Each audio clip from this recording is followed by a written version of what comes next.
कक्षा 10 हिंदी में दिया गया सूरदास जी के पदों का हम आज अध्ययन करेंगे, इनकी व्याख्या करेंगे। उनकी व्याख्या करने से पहले हमें सूरदास जी का जीवन परिचय देखना होगा। जीवन परिचय सूरदास जी का ये है कि इनका जन्म 1478 में माना जाता है और इनका जन्म स्थान मथुरा के निकट रेणुका या रुणकता में इनका जन्म माना जाता है, एक मान्यता। दूसरी मान्यता के अनुसार इनका जन्म दिल्ली के पास में सी ग्राम माना जाता है। इनके जो गुरु थे वो वल्लभाचार्य थे और सूरदास जी अष्ट कवियों में सर्वाधिक प्रसिद्ध कवि थे।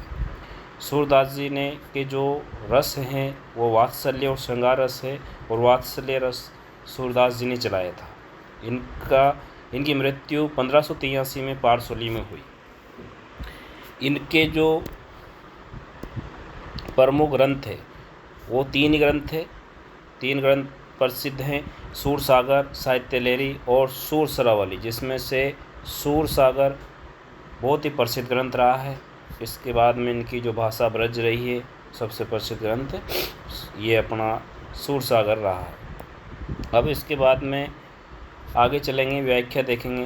पहला पद है हमारे पाठ्यक्रम में दिया हुआ है, ऊदो तुम हो अति बड़भागी, अपरस रहते स्नेह तगाते, नाहिन मन अनुरागी, पुरही निपात रहत जल भीतर, तारस दय न दागी, ज्यों जल माँ तेल की गागरी, बूंद न ताको लागी, प्रीति नदी में पाओ न बोरियो, दृष्टि ने रूप परागी, सूरदास अबला हम भोरी, गुर चाटी जो पागी। तो इसका हम हिंदी अर्थ देखेंगे।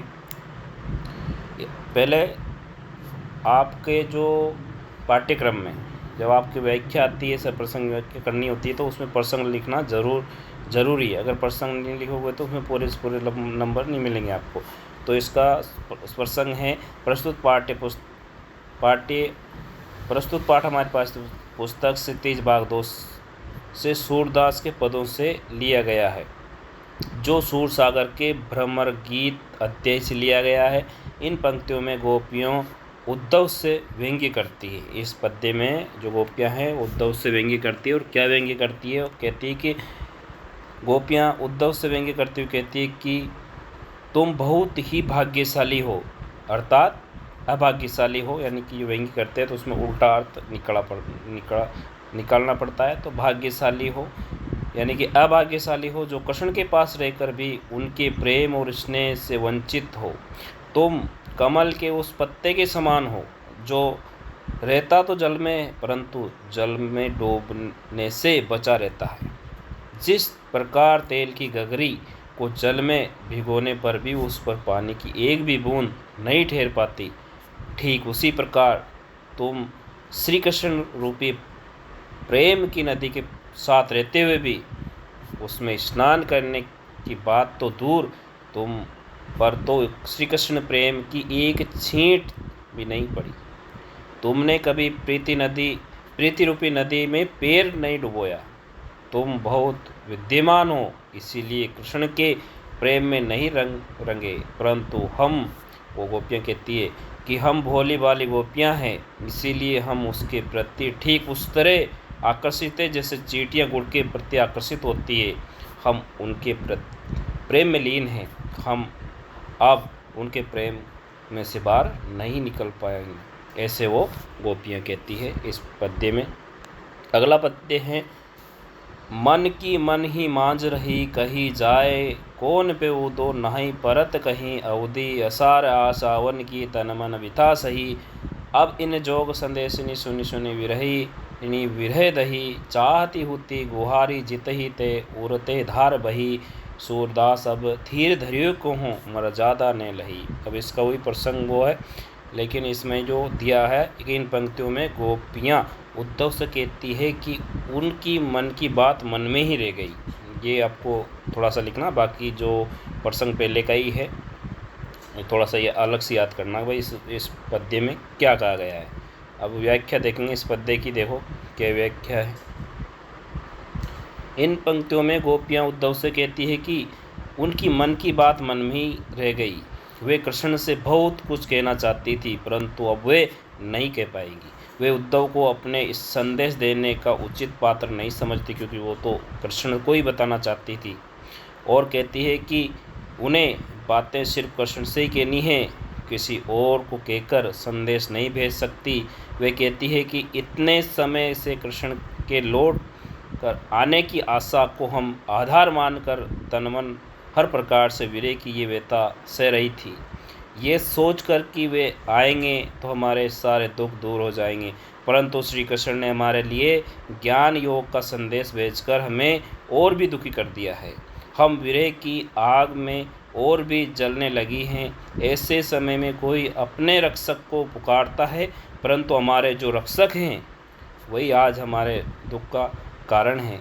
हे उद्धव, अब हम धीरज क्यों धरें, कैसे धरें, जब हमारी आशा का एकमात्र तिनका भी डूब गया। प्रेम की मर्यादा है कि प्रेम के बदले प्रेम ही दिया जाए, पर श्री कृष्ण ने हमारे साथ छल किया है, उन्होंने मर्यादा का उल्लंघन किया है। ऐसे वो गोपियाँ उद्धव से कहती है इस पद्य में। अगला पद्य देखेंगे हम। अगले पद्य में है, अगला पद्य तीसरा पद्य। हमारे हरिहारिल की लकड़ी मन क्रम वचन नंदन नंद उर, ये दृढ़ करी पकड़ी जागत सोवत स्वप्न निसी दिवस निसी काने काने जकरी, सुनत जोग लागत है ऐसो जो करवई ककरी, सुतो व्याधि हमको ले आए देखी सुनी ने करी, ये तो सूर तिन्हीं ले सौंपो जिनके मन चकरी। अब इसमें वही प्रसंग है, लेकिन इसमें कहा है कि गोपियाँ कहती है कि कृष्ण उनके लिए हारिल की लकड़ी के समान है। जो हारिल की लकड़ी, हारिल एक पक्षी का नाम है जो अपने पंजों में हमेशा लकड़ी को पकड़ा रहता है। इसकी व्याख्या देखेंगे। व्याख्या है, गोपियाँ कहती है कि कृष्ण उनके लिए हारिल की लकड़ी है। जिस तरह हारिल पक्षी लकड़ी के टुकड़े को अपने जीवन का सहारा मानता है, उसी प्रकार श्री कृष्ण भी गोपियों के जीने का आधार है, सहारा है। उन्होंने मन क्रम और वचन से नंद बाबा के पुत्र कृष्ण को अपना माना है। गोपियाँ कहती है कि जागते हुए, सोते हुए, दिन में, रात में, स्वप्न में हमारा रोम रोम कृष्ण नाम जपता रहता है। उन्हें उद्धव का संदेश कड़वी ककड़ी के समान लगता है। हमें कृष्ण के प्रेम का रोग लग चुका है। अब हम आपके कहने पर योग का रोग नहीं लगा सकती, क्योंकि हमने तो इसके बारे में न कभी सुना है। योग के बारे में बता रही है गोपियाँ कि न तो हमने कभी सुना है, न देखा है, और न कभी इसको भोगा है। आज जो ये योग संदेश लाए हैं वो उन्हें जाकर सौंपो जिनका मन चंचल है। चूँकि हमारा मन पहले ही कहीं और लग चुका है, हम इस मन को अब दूसरी जगह नहीं लगाना चाहता है।